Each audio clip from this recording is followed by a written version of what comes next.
That night I found another violation letter under my doormat. Same handwriting, same passive-aggressive flourish. This time it was about unauthorized landscaping. And the kicker, the letter quoted a bylaw section that, when I checked, had been struck down at last year's annual meeting. Somebody hadn't updated their copy. Somebody had mailed the old version. Somebody had used inaccurate paperwork to scare me. I posted the scanned letter to the HOA group with a short caption. This quote is from the 2019 bylaws, which were superseded in 2023. Curious. The post got shared. People started asking questions.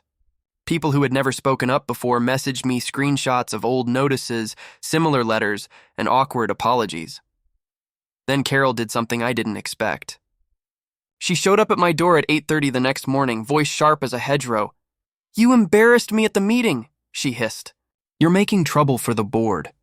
You'll regret this." I should have been afraid.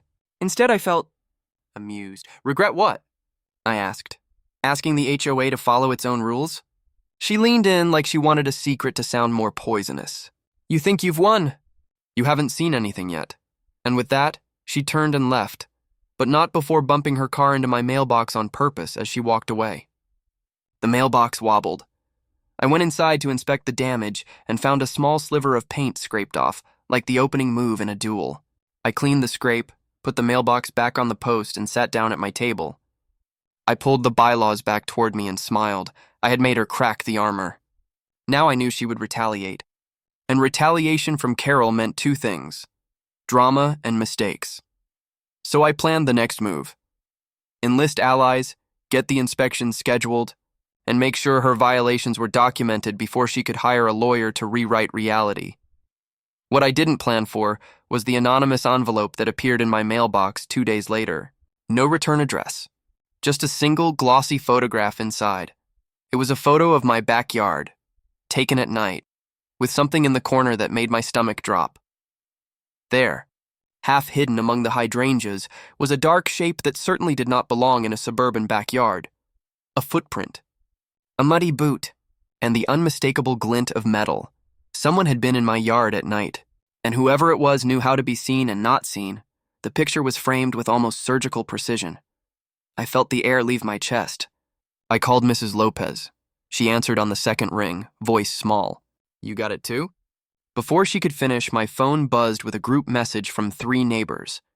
We all received similar photos, and the final message that turned my amusement into cold. Electric Fear read, "Don't make this worse for yourself." The sender? Unknown. The signature? A simple typed, "See, my house felt different after that."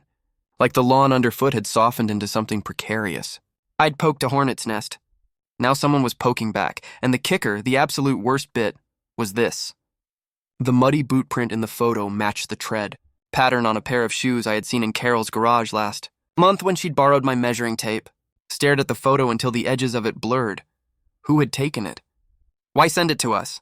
And what did they mean by "don't make this worse for yourself"? I could keep playing chess by the bylaws. I could continue to gather evidence and let the HOA process do the work, or I could confront the fact that someone wanted me scared.